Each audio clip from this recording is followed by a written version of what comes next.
everyone!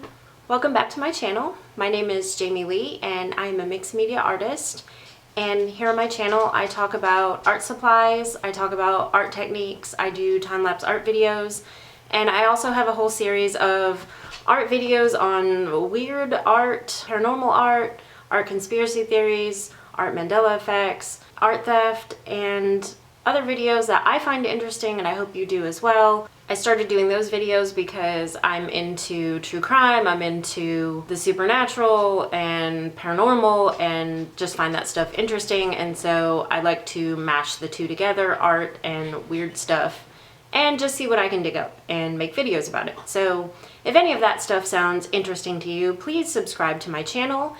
If you are new here, welcome and thanks for being here. I appreciate you watching my videos.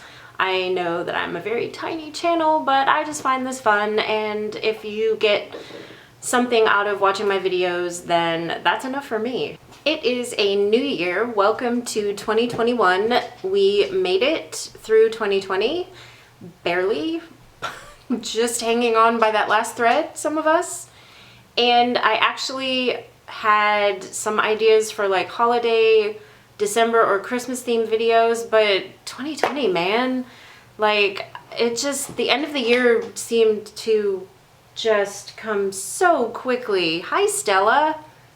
What are you doing?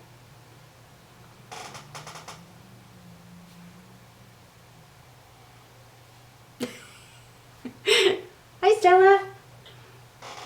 She's in her usual spot. This is Stella. She likes to sit behind me and push me out of my chair while I do videos. So the end of the year just came so fast that I just didn't have a chance to do all the other stuff and make those videos that I was planning on. So hopefully next holiday season, I will just keep those ideas in my brain and we'll do them then. Today's video is things I don't have time for in 2021. I saw this video idea on another YouTube channel. It is a person I follow. Their channel is called Smoky Glow, and they are like a makeup commentary channel. Excuse my dog. And they did this video idea in collaboration with another channel, Amandab. I'll put them both down below. And I thought the video idea was a fun one.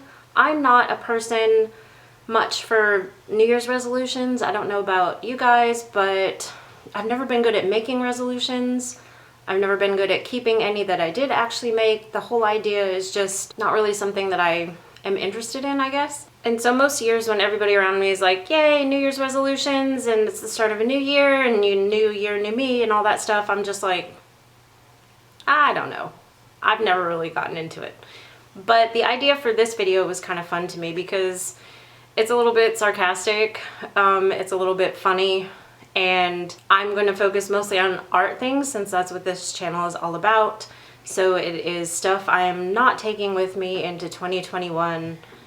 There are probably a few personal things that might sneak in here, but mostly it has to do with my art and just the kind of things that can really trip you up if you focus on them too hard when you're trying to learn art, when you're trying to do art, when you're trying to get better, improve, and put out more art. So that's what this video today is going to be about.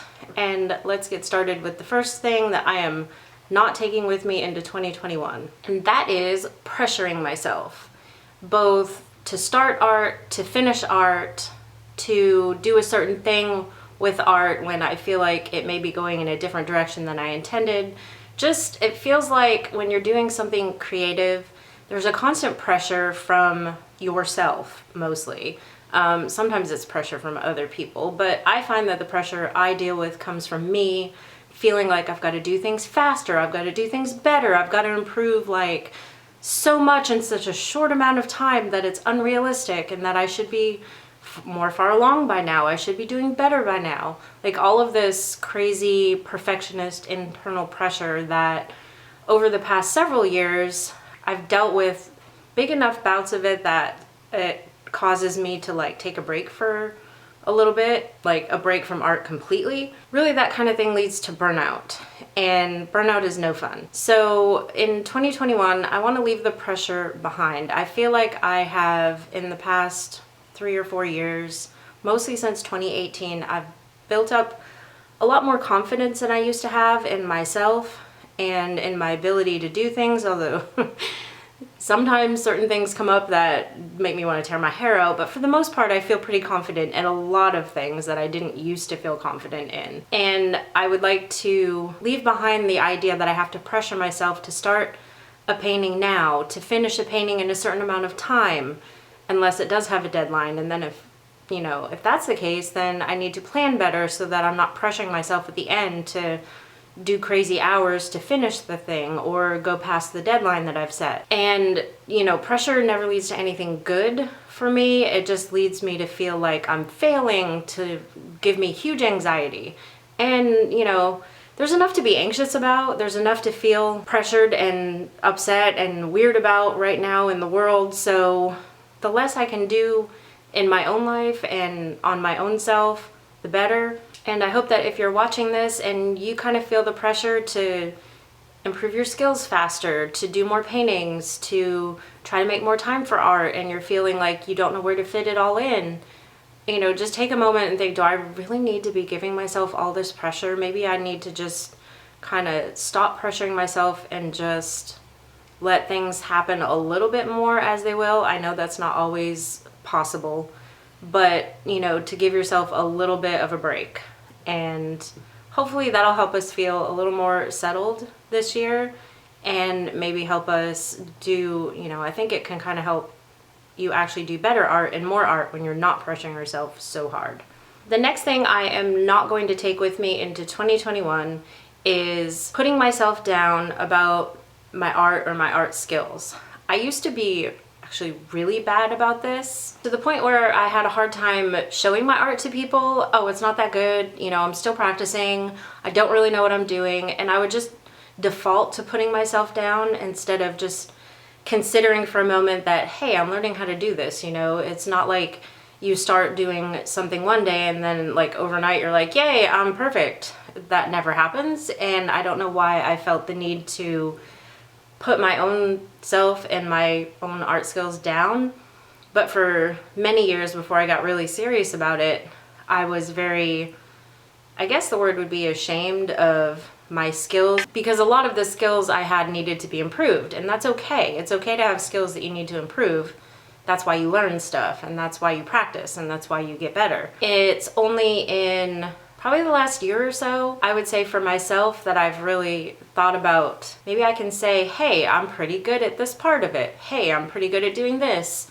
I feel confident that I can start this and make it to here and, not have a complete meltdown in the middle, although sometimes I still do. But the big idea for me, and what I wish I would have learned a little bit sooner than this, is that putting myself down and putting my art skills down doesn't serve me at all. It doesn't make me feel better. It doesn't push me to do better.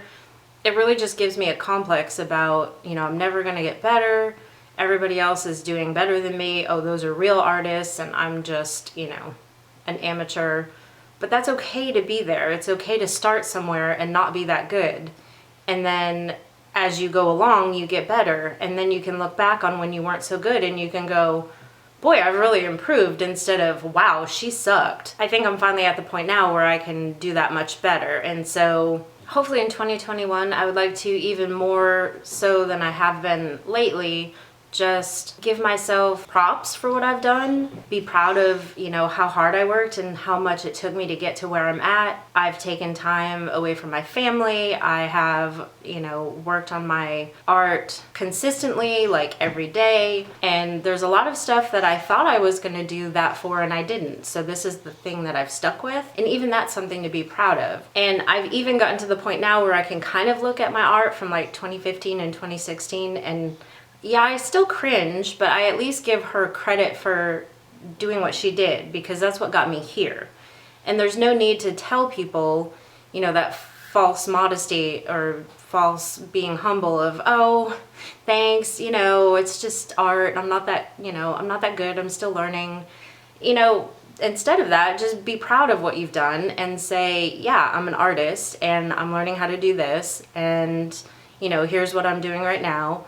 and take it as it is, basically. I think it's hard for artists anyway, and generally people who are creative, because what we do, there's no real measure of, you know, this is good, this is not good. Everything's really subjective. Everything's really personal taste, personal opinion.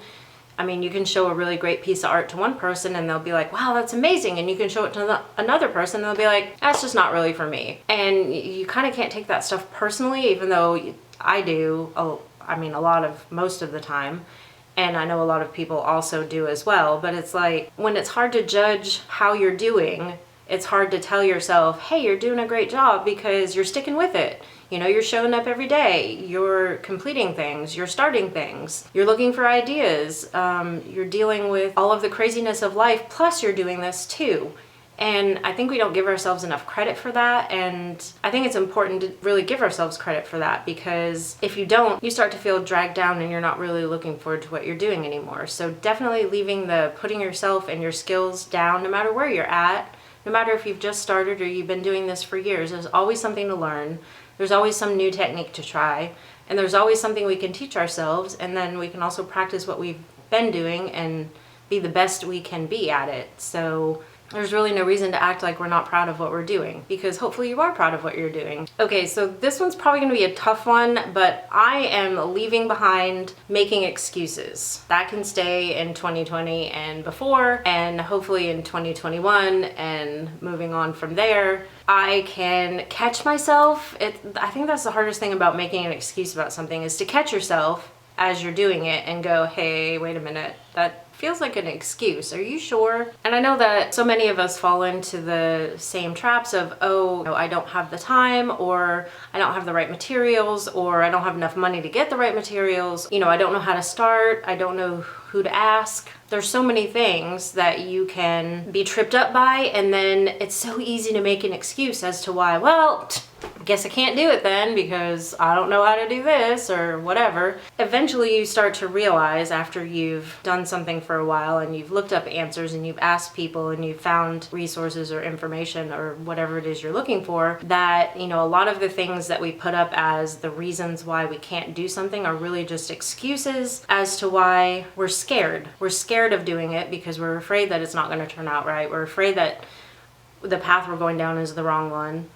And it's so much easier to just make an excuse, because people buy excuses very easily. You know, most people that you give a really good excuse to are going to be like, oh, yeah, you know, I do the same thing, or that's understandable. And so they really just, like, you know, hold your excuse for you and make it easier on you to just go, see, I mean, everybody does this. And I think it's actually a lot harder to look at it and go, you know what?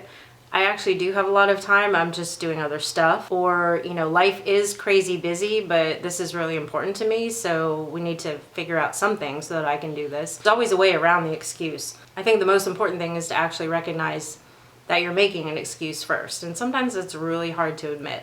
I know that I have trouble admitting it a lot, and most people I know do as well. So, excuses, 2020. No excuses, 2021. Something else that I've been doing pretty good about, but I'd like to continue doing in 2021, so I'm going to leave it behind, is feeling overwhelmed, feeling anxious, or feeling guilt about doing art. A lot of times in the past, I knew I wanted to create art, I knew I wanted to learn art, I knew I wanted to do this as probably more than a hobby. But taking the time to do it, telling people that, well, I can't do this because I'm doing art, that was hard. It felt hard. It felt like, you know, sometimes when you're doing something different from what everybody else is doing, it feels like you have to over-explain yourself or hide it. Find odd times to do it when you can really just say, hey, look, I'm doing this now and I need the time to do it now and it's important. And if you don't like it, well, head on down the road, I guess. And a lot of people, and I know especially a lot of women, have a hard time asking for what's important to them, putting themselves first, because, you know, especially if you have a house to take care of, you have a job, you have a family, you have pets, you have friends, you have a million jillion other things. Taking the time for yourself, to improve yourself, to do something just for yourself can feel really, really tough. Sometimes it's hard to feel deserving of it. Sometimes it's hard to like prioritize and say like, well, all of these things are super important. They have to get done. And this is just kind of a, you know, when I get the chance type thing. And when you really have a need to want to do something like creating art, putting that higher on the priority list is super important, but it can be hard to tell people, you know what, I need the time to do this and you're just gonna have to work with me. I used to feel super guilty, anxious about like times when I felt like I wanted to do art, but I wasn't doing it and I couldn't figure out why. Like, oh, I have time to work on it now. Why am I not doing that? And sometimes it was because I just wasn't feeling creative, or I just was like processing in my brain. I'd like to try to give up a little bit of the feeling bad about putting time into this because it's important to me. Because I know if it was any one of my family members or friends and they were saying, hey, I've really got this thing that is super important to me and I really want to take the time to do it, I wouldn't make them feel guilty or anxious or overwhelmed. Like, that would be terrible. So why would I do it to myself? Why have I done it to myself? You know, all it does is make me feel bad. So I've kind of learned to let go a little bit of the, when I don't feel like working on art, I don't do art, I do something else. And I try not to feel super guilty about it. Doesn't always work, but I'm trying. And, you know, that's something that I think is important to realize, is that you can't be doing the thing you want to do 24/7. I mean, if you did, then you wouldn't be doing anything else. So that's not realistic. I don't know if there's a way to ever find a balance, but at least to recognize that I don't have to feel bad when I am doing it or when I'm not doing it. I can just be like, well, I'm choosing not to do it right now, or I'm choosing to work on this right now. And that's gonna be okay. Another thing I'd like to leave behind and not take with me into 2021 is comparison-itis. And I know you know what I'm talking about. I do this in art and I also do this in real life, so this is kind of a double like art thing and personal thing. It's so hard. Like, it's so hard not to compare yourself to another person, to a person online, to a person who's got more experience than you, to a person who's in a better position than you, to a person that XYZ whatever. It's so hard. It's hard to look at where you are and what you're doing and just be completely okay with it, and be completely okay with, you know, scrolling on your phone and looking at all of these, you know, different artworks, because I follow so many art accounts because I want to see the artwork. I want to be inspired. I want to be like, hey, look how cool that is. And if you're in the right mood, that's totally fine. But if you're in the wrong headspace and you scroll through all of that, you can start to really feel down about where you're at and compare yourself to other people that maybe have been doing this for longer, that maybe had a different path. And it's really not fair to compare yourself, but you do it anyway. I fall into the comparison trap in art sometimes. I find that I actually fall into it more personally because like social media is everywhere, and I'm on pretty much almost every social media platform. My kids are on social media. It's in the news. We use computers every day, most of us. And so you can't really ever escape from a lot of it. And when you see people put their pictures or put their thoughts or put their words online and you take it at face value because that's what we tend to do, you can kind of start to feel like, okay, well, everybody else is, you know, saying all this stuff, but that's not how I feel.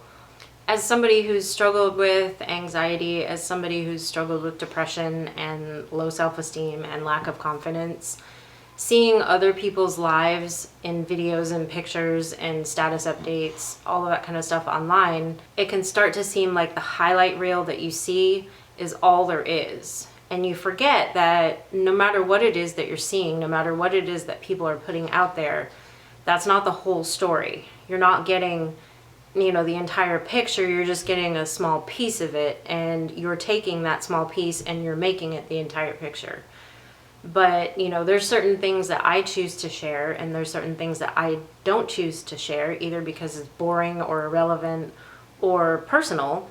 And everybody has their comfort level of what they're okay with sharing. A lot of people aren't going to put out the negative stuff. They're not going to put out the times when they're feeling down or tired or angry or stressed out. Maybe occasionally, but not all the time, because it's hard to put that out there, because then you get labeled negative and you get told that, oh, you're always such a downer. And I think there's a pressure to make life look a certain way, even though it isn't a certain way. And we kind of know that everybody's life isn't this perfect bubble that they present it to be, especially because if you turn to any news site anywhere, you can see that these so-called perfect lives are never perfect. There's always people that are dealing with stuff underneath that is hard and stressful and can lead to extremely bad or tragic outcomes. Comparison-itis in art, in a way there's a positive side to it because it can help fuel you and inspire you, but it can also drag you down. And comparison-itis in just regular life can really make you start to question, is my life okay? Should my life look like their life? How come everybody around me seems so positive and happy and nobody's ever having a bad day? It's hard to just stop for a moment and think, okay, I'm comparing myself to something I don't really know. Because you never do. You never really know what's actually going on. I'd say this is one of the harder things to leave behind because we're surrounded by, you know, everybody's highlight reels all the time. It's like smacking us in the face every time we turn around. And to constantly tell yourself, hey, remember, you're not getting the whole story. A lot of times we're okay to remember that, but sometimes, especially if you're not feeling good in the first place, it can really put you down even further. So definitely take a moment to try to remember that comparing yourself to someone else, comparing your life to someone else's life is never going to be an even matchup, because they're never going to know everything that you're going through and you're never going to know everything that they're going through. So those are the things that I personally would like to leave behind and not take with me into 2021. All they do is cause me stress and worry. Who has time for that? I mean, seriously, I ain't got time for that. You don't have time for that either. Especially since we dealt with the dumpster fire of 2020. We're all stressed, we're all anxious, we're all worried. We're all feeling kind of, you know, some kind of way.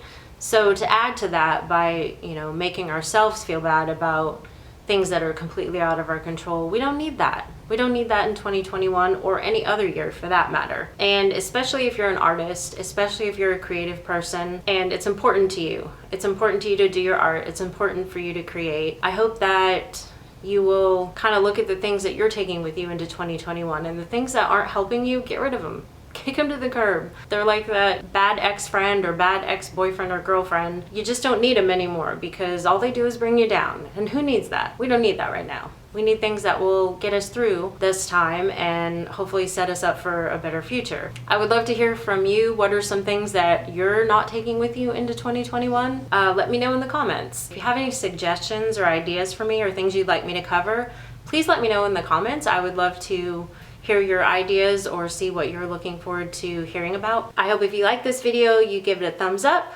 And if you are interested in the topics I talked about, please hit the subscribe button, ring the bell for notifications of when I post new videos. And I hope you have a great day. I hope you come back and see me for my next video, and I will see you next time. Bye.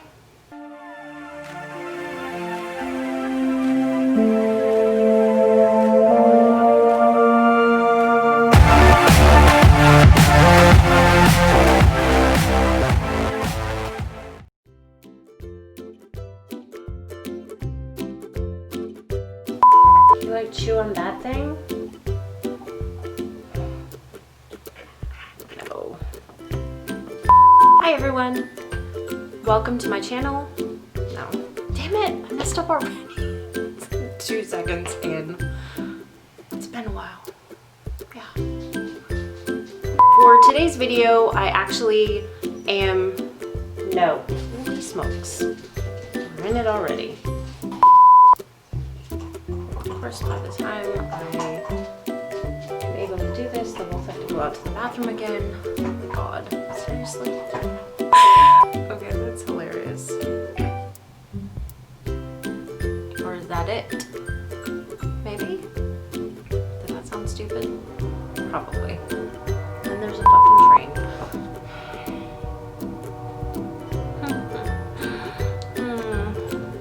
At least the dogs are quiet. It took me only 3 hours to get them settled down so I could film this video, but oh, Lord, help me. I don't know.